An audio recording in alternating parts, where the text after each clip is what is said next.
আসসালামু আলাইকুম রহমতুল্লাহ। আমার সুপ্রিয় এসএসসি ক্যান্ডিডেট সবাই কেমন আছো? আশা করি সবাই ভালো আছো। আলহামদুলিল্লাহ আমি ভালো আছি। তো গতকালকের আমরা যে part 2 biology SSC biology chapter 2 জীব কোষ টিস্যু এর গতকালের ক্লাসে হয়তো আমরা সাইটোপ্লাজমীয় অঙ্গাণু সম্পর্কে একটু আলোচনা করেছিলাম, কিন্তু সম্পূর্ণভাবে আমরা আলোচনা করতে পারিনি।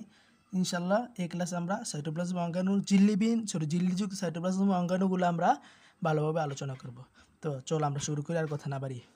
তো আগের থেকে বলি, এই চ্যাপ্টারটা কিন্তু একটা একটু বড়, এত বেশি বড়ও না, বাট একটু বড়।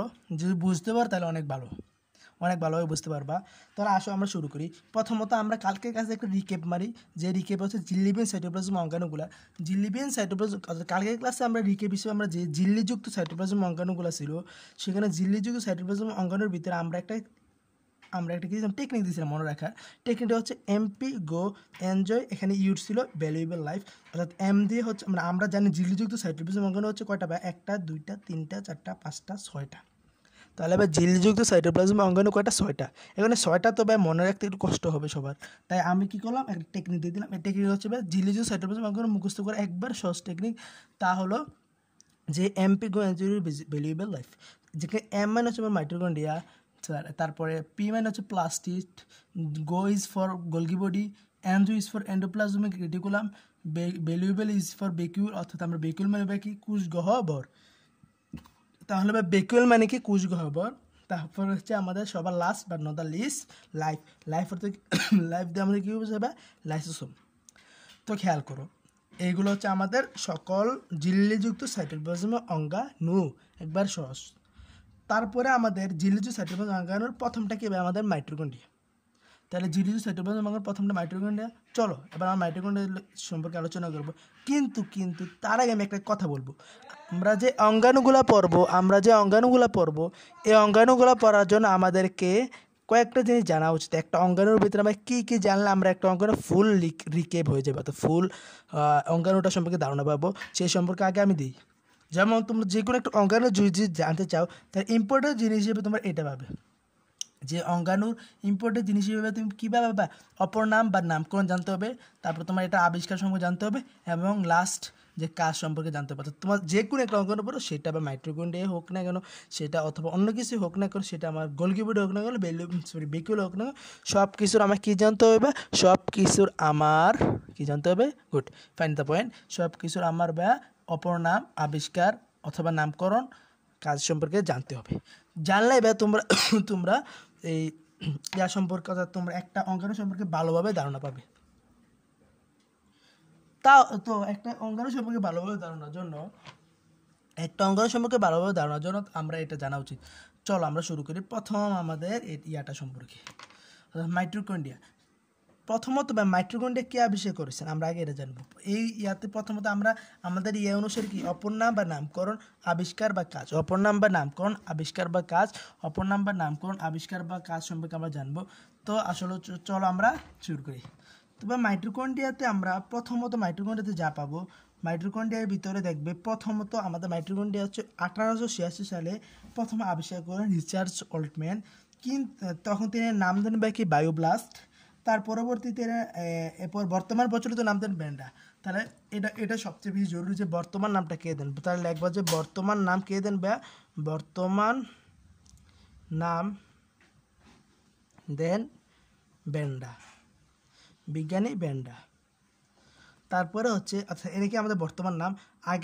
আগের নাম ছিল কি? আগের নাম ছিল আমাদের আগের নাম ছিল বায়োব্লাস্ট।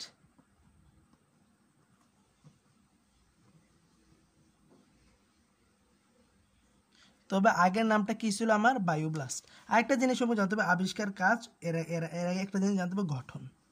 হ্যাঁ ভাই, আমি এখানে একটা জিনিস অ্যাড করলাম, গঠন। কারণ যে কোনো একটা কিছু গঠন না জানলে তোমরা এটা সম্পর্কে একটু জানো কম পাবে, গঠনটা জানবে। তারপরে আমরা বিজ্ঞানী ব্যান্ডার যে এটা পাইলাম, এবং কত সালে আবিষ্কার করেছে এটা জানা উচিত। 1886 সালে প্রথমত আবিষ্কার হয়। 1886 সালে আবিষ্কার।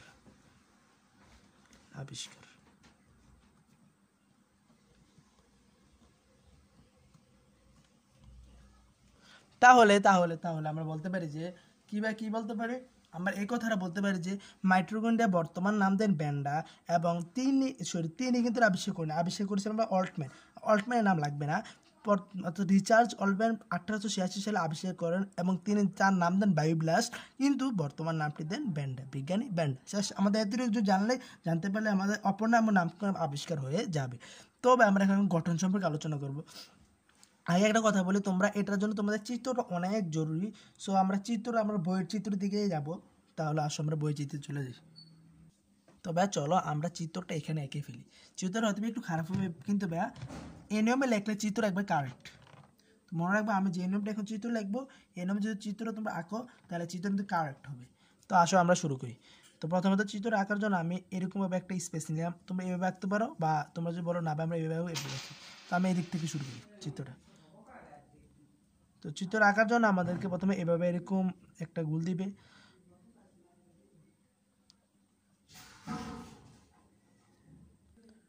তো ভাই গোল দেওয়ার পরে তোমরা কী করবা, গোল দেওয়ার পর তোমরা এটা মাঝ বরাবর আছে না ভাই, মাঝ বরাবর তোমরা কয়েকটা ফুটা দাও।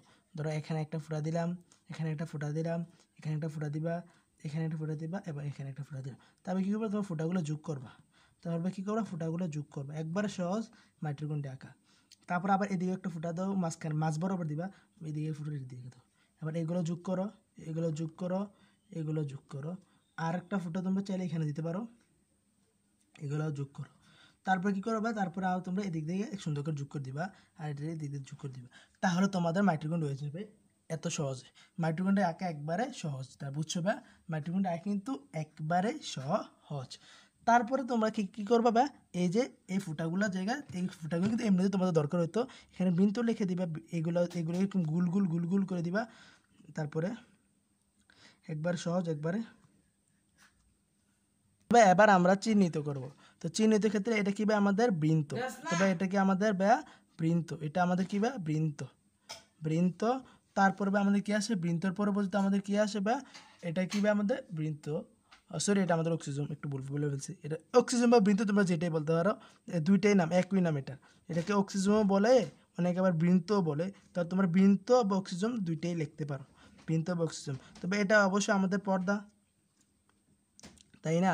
তারপর আরেকটা জিনিস, এখান থেকে মাঝ বরাবর এগুলো ম্যাট্রিক্স থাকে, ম্যাট্রিক্স। এগুলো কি ভাই ম্যাট্রিক্স। ম্যাট্রিক্স মানে কি, সাইটোপ্লাজমীয় রস আর কি, যেগুলো আমরা ম্যাট্রিক্স হিসাবে বলি। তাহলে এগুলো কি ম্যাট্রিক্স, ম্যাট্রিক্স। তাহলে আমাদের এগুলো কি ভাই ম্যাট্রিক্স। তারপর ম্যাট্রিক্সের পর বা আমাদের আছে ক্রিস্টি। এই যে আঙ্গুলের মতো যে জিনিসগুলো আছে না, এগুলোকে বলে ক্রিস্টি। তবে আমাদের এগুলো কি বলে, ক্রিস্টি। তাহলে এখানে লিখবে এগুলো ক্রিস্টি। এটা হচ্ছে আমাদের মাইটোকন্ড্রিয়ার গঠন।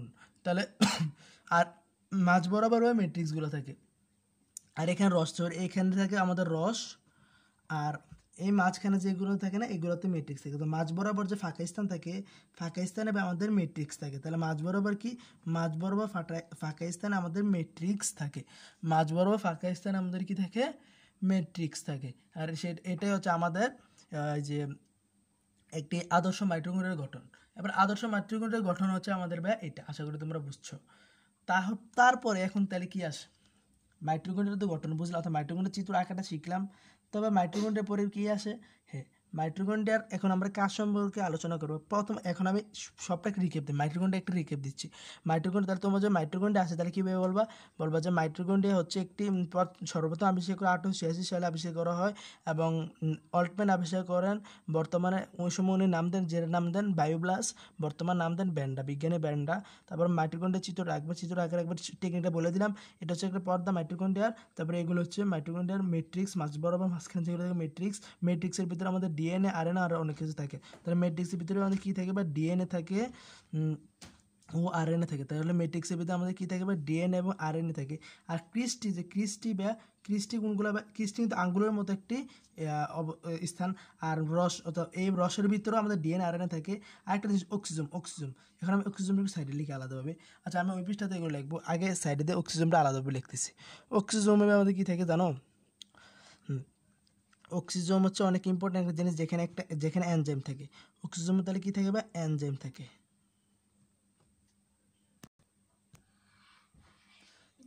তবে এবার চলো আমরা মাইটোকন্ড্রিয়ার যে ইয়াটা সম্পর্কে বলছিলাম, যে মাইটোকন্ড্রিয়ার যে উপাদান কত মাইটোকন্ড্রিয়া আমরা মেন উপাদানগুলো কী কী পাইছি মাইটোকন্ড্রিয়া আমরা মেন যে উপাদানগুলো পাইলাম তা হচ্ছে আমাদের ক্রিস্টি তারপর আমরা পাইলাম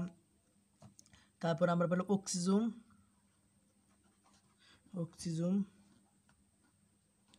তারপরে সবার লাস্টে আমরা সুন্দর একটা জিনিস পেলাম সেটা হচ্ছে আমাদের কি ঝিল্লি বা ম্যাট্রিক্স যেটা বলো ম্যাট্রিক্স তাহলে মাইটোকন্ড্রিয়া যদি আসে তাহলে এই তিনটা জিনিস সম্পর্কে অবশ্যই লিখতে হবে এভাবে তোমরা সুন্দর করে লিখবে আর তাহলে ক্রিস্টি হচ্ছে মাইটোকন্ড্রিয়ার মধ্যে আঙ্গুলের নেই মাইটোকন্ড্রিয়াতে আঙ্গুলের নেই মাইটোকন্ড্রিয়াতে আঙ্গুলের নেই তাহলে কি বলবা মাইটোকন্ড্রিয়াতে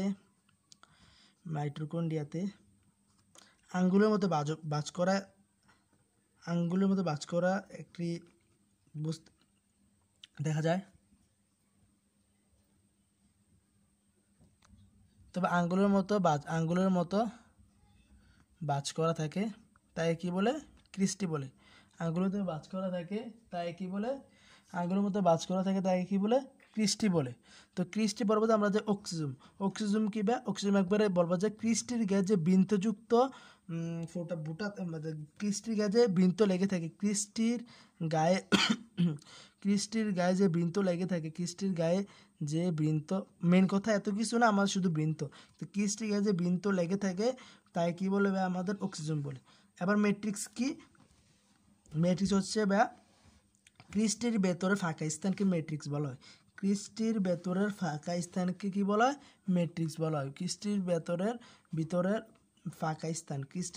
ফাঁকা স্থানে কি বলা হয় ম্যাট্রিক্স বলা হয় তো এটা মনে রাখবো যে ক্রিস্টির ভেতরে যে ফাঁকা স্থান পাওয়া যায় তাকে কি বলা হয় তাকে বলা হয় আমাদের ম্যাট্রিক্স সুন্দর জিনিস তাকে কি বলা হয় ম্যাট্রিক্স তাহলে ক্রিস্টির ভিতরে যে ফাঁকা স্থান থাকে তাকে কি বলবে আমাদের ম্যাট্রিক্স বলা হয় তো এটাই হচ্ছে আমাদের মাইটোকন্ড্রিয়ার ফুল আরেকটা আছে মাইটোকন্ড্রিয়ার কাজ মাইটোকন্ড্রিয়ার কাজের ভিতরে প্রধান কাজ মাইটোকন্ড্রিয়ার কাজ শ্বসনে অংশগ্রহণ করে মাইটোকন্ড্রিয়ার কাজ হিসেবে শ্বসনে অংশগ্রহণ করে মাইটোকন্ড্রিয়ার কাজ কি শ্বসনে অংশগ্রহণ করা তাহলে মাইটোকন্ড্রিয়ার প্রধান কাজ কি শ্বসনে অংশগ্রহণ করা এই জন্য মাইটোকন্ড্রিয়াকে কি বলে পাওয়ার হাউস বলা হয় মাইটোকন্ড্রিয়াকে কি বলা হয় পাওয়ার হাউস বলা হয় মাইটোকন্ড্রিয়া কি বলা হয় কোষের পাওয়ার হাউস বলা হয় কেন এটা তোমাদের বইয়ে দেখবে দেওয়া আছে কোষের পাওয়ার হাউস বলা হয়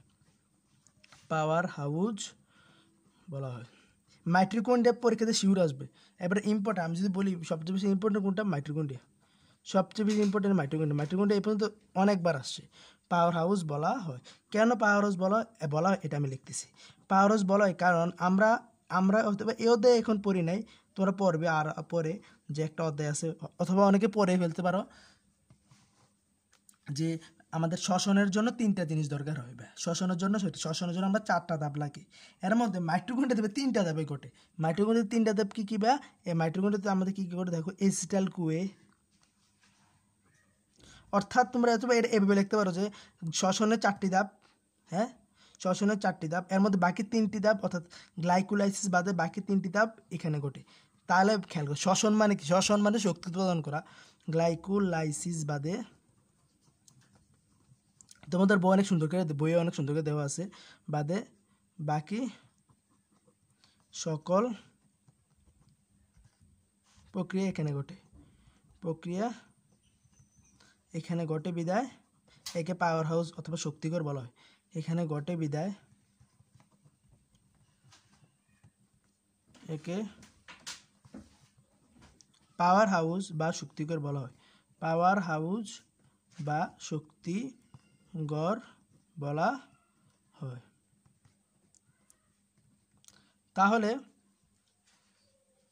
তাহলে মাইটোকন্ড্রিয়াকে কোষের পাওয়ার হাউস কেন বলা হয় কারণ মাইটোকন্ড্রিয়াতে গ্লাইকোলাইসিস বাদে বাকি সকল প্রক্রিয়া ঘটে আমরা জানি শ্বসনের প্রধান কাজ হচ্ছে শক্তি উৎপাদন করা এখন যদি শ্বসনের প্রধান কাজ শক্তি উৎপাদন করা যেখানে আমাদের গ্লাইকোলাইসিস বাদে বাকি যে শ্বসনের 3টা ধাপ আছে এখানে ঘটে বাকি যে শ্বসনের 3টা ধাপ আছে সকল ধাপগুলো আমাদের মাইটোকন্ড্রিয়াতে ঘটে অবশ্যই তার মাইটোকন্ড্রিয়াতে শক্তি উৎপাদন হয় কারণ বাকি 3টা ধাপ এখানে ঘটে শ্বসনের মাত্র একটা ধাপ বাদে বাকি 3টা ধাপ এখানে ঘটতেছে তাই মাইটোকন্ড্রিয়া কি বলা হয় কোষের পাওয়ার হাউস বলা হয় কোষের পাওয়ার হাউস বলা হয় তবে মাইটোকন্ড্রিয়া এই হলো আমাদের মাইটোকন্ড্রিয়া সম্পর্কে সম্পূর্ণ আলোচনা তো চলো আমরা এবার গোলজি বস্তু সম্পর্কে চলে যাচ্ছি। এখন বলতে পারবো আপনার ক্লোরোপ্লাস্টটা কেন স্কিপ করছে। আসলে আমি স্কিপ করি নাই, আমরা ক্লোরোপ্লাস্ট সম্পর্কে পরে পড়বো। ক্লোরোপ্লাস্ট আমি যদি বলি এ হতে পারে দুইটা ইম্পর্টেন্ট জিনিস কি, এই দুইটা ইম্পর্টেন্ট জিনিস হচ্ছে আমাদের কি যে মাইটোকন্ড্রিয়া আর ক্লোরোপ্লাস্ট। তাই আমি চাচ্ছি যে মাইটোকন্ড্রিয়া আর ক্লোরোপ্লাস্ট একসাথে না পড়ি, আলাদাভাবে পড়ি, আর অন্যগুলো আমি একসাথে পড়তেছি। আবার তো গোলজি বস্তু সম্পর্কে আলোচনা করব। তো গোলজি বস্তু এবং কোষগহ্বর নিয়ে লাস্ট কথা বলে দিচ্ছি। গোলজি বস্তু অথবা এটাকে বলা হয় গোলগি বডি। গোলজি বস্তু বা গোলগি বডি যে যেটাতে বলে হবে, গোলগি বডি। তো এখন আমরা গোলজি বস্তু বা গোলগি বডি সম্পর্কে আলোচনা করব। তোমাদের বইয়ের ভিতরে দেখবে গোলজি বস্তু সম্পর্কে যে আলোচনা আছে এত কিছু নাই, শুধুমাত্র গোলজি বস্তু সম্পর্কে আলোচনার ভিতরে আমার দেওয়া আছে। আমি শুধু এমসিকিউর জন্য যা লাগে, গোলজি বস্তু হচ্ছে কী কী নিয়ে গঠিত, তোমরা বলবো যে সিস্টার নিয়ে এবং কয়েকটি বেসিকল নিয়ে গঠিত। তাহলে গোলজি বস্তুর গঠনটাই শুধু এখানে মানে এমসিকিউর জন্য সিস্টার্নি ও বেসিকল দ্বারা গঠিত, বেসিকল দ্বারা গঠিত। তাহলে গোলজি বস্তু কী বা সিস্টার্নি ও বেসিকল দ্বারা গঠিত। আর এটা কাজ কি গঠিত, এটাই মেইন কথা। আর কাজ হচ্ছে বা আমাদের হরমোন নিঃসরণ, হরমোন অথবা হরমোন নিঃসরণ করে, আর একটা প্রোটিন সঞ্চয় করে। হরমোন, এটা হচ্ছে আমাদের কাজ, এগুলো হচ্ছে আমাদের কাজ, হরমোন নিঃসরণ, আর একটা হচ্ছে বা কি প্রোটিন সঞ্চয়। শেষ, একবার ছোটো। শুধুমাত্র তোমরা এটা মনে রাখবে যে এটা এমসিকিউর জন্য, যে সিস্টার্নি বেসিক্যাল দ্বারা গঠিত, হরমোন নিঃসরণ করে আর প্রোটিন সঞ্চয় করে। তাহলে ভাই কী কী হরমোন নিঃসরণ করে আর প্রোটিন সঞ্চয় করে, এর দুইটা হচ্ছে আমাদের গোলজি বস্তুর কাজ। এবার আসলে আমাদের গোলজি বস্তুর পরে আমাদের আরেকটা সুন্দর জিনিস আছে, সেটা হচ্ছে আমাদের কোষগহ্বর। এতটুকু পর্যন্ত আছে পড়াবো কোষগহ্বর। আশা করি তোমরা বইয়ের যে চিত্রটা দেওয়া আছে কোষগহ্বর, এই চিত্রটা অবশ্যই সবাই দেখে থাকবে যে কোষগহ্বর কী হবে। এটা যদি আমাদের যে উদ্ভিদ কোষটা এরকম, আমি উদ্ভিদ কোষটা আঁকতেছি না, দেখেন আমি তোমাদের এখানে একটা জিনিস থাকে যেটা হচ্ছে আমার কোষগহ্বর। চিত্রটা এঁকে লাভ নেই, শুধু এটা হচ্ছে আমাদের কোষগহ্বর। এখনও খেয়াল করো কোষগহ্বর এত কিছু কাজ নেই, শুধু মনে রাখবা যে কোষগহ্বর হচ্ছে প্রাণী কোষে, কোষগহ্বর হচ্ছে প্রাণী কোষে থাকে না। কোষগহ্বর কী ভাই প্রাণী কোষে থাকে না, বাট থাকলে অনেক ছোটো, থাকে না, তাই থাকে না বলতে পারি, মুখ্যটা ধরবো। আর একটা কী উদ্ভিদ কোষে থাকে বৃহদাকৃতি, যেটা উদ্ভিদ কোষে বৃহদাকৃতি। তাহলে উদ্ভিদ কোষে এটি বৃহদাকৃতি। আর মনে রাখবে এটা একটা কোষগহ্বর বা আমাদের কি কোষগহ্বর হচ্ছে আপাত ফাঁকা স্থান, অথবা তোমরা ফাঁকা স্থানে ধরতে পারো। কোষগহ্বর কি আপাত ফাঁকা স্থান। কোষগহ্বর কি হয় সাইটোপ্লাজমে অবস্থিত যে আপাত ফাঁকা স্থান, তাকে বলা হয় আমাদের কোষগহ্বর। তবে কোষগহ্বর আর একটা জিনিস আছে, আমরা শুধু এটা কাজ না, কাজে বলতে পারো এক ধরনের, যে কোষগহ্বরে কী কী সঞ্চয় করে। আমাদের কোষগহ্বর অনেক সুন্দর সুন্দর জিনিস সঞ্চয় করে, যেগুলো হচ্ছে প্রোটিন, বজ্র পদার্থ, তারপরে আর কয়েকটা জিনিস প্রোটিন, বজ্র পদার্থ, তারপরে হচ্ছে তারা একটু প্রোটিন, বজ্র পদার্থ, তারপরে হচ্ছে আমাদের জৈব অ্যাসিড রঞ্জক পদার্থ, তারপর হচ্ছে প্রোটিন, বজ্র পদার্থ, জৈব অ্যাসিড রঞ্জক পদার্থ, আর কয়েকটা আছে এগুলো দরকার নেই, জৈব অ্যাসিড রঞ্জক পদার্থ। তাহলে এটাই হলো আমাদের কোষগহ্বর পর্যন্ত রঞ্জক পদার্থ। আরও তিনটা বাকি আছে আমাদের যে লিভিং সাইটোপ্লাজম অঙ্গনের ভিতরে, ক্লোরোপ্লাস্ট, এন্ডোপ্লাজম, রেটিকুলাম এবং লাইসোজোম। ইনশাল্লাহ এগুলো সামনের ক্লাসে কভার করে ফেলবো। তো আজকে এতটুকু মতো, আজকে আমরা তিনটা সম্পর্কে আলোচনা করলাম, মাইটোকন্ড্রিয়া, তারপরে হচ্ছে আমাদের গোলজি বডি এবং কোষগহ্বর। তো মাইটোকন্ড্রিয়া সম্পর্কে আশা করি একবার ক্লিয়ার হয়ে গেছে। এই মাইটোকন্ড্রিয়া অনেক ইম্পর্টেন্ট আছে, পরীক্ষা থেকে শিওর আসবে। আর ক্লোরোপ্লাস্টও সেম টু সেম এটা ইম্পর্টেন্ট আছে, দুইটারও চিত্র অনেক ইম্পর্টেন্ট আছে। এতটুকু মতো আশা করি পড়লে, আমি জানি যে এটা চিত্র তোমাদের লাগবে, এই চিত্রটা তোমাদের দেখাই দিচ্ছি। এটা চিত্র লাগবে না এই জন্য দেখাই নেই, গোলজি বস্তুর চিত্র লাগবে না এই জন্য গোলজি বস্তুর চিত্র দেখাই নেই। তো আশা করি সবার কাছে ক্লাসটা ভালো লেগেছে। অবশ্যই চ্যানেলটা সাবস্ক্রাইব করবে এবং আমাদের পাশে থাকবে। আজ এত পর্যন্তই, সামনের ক্লাসের জন্য সবাই ওয়েট করবে। আসসালামু আলাইকুম ওয়া রাহমাতুল্লাহ।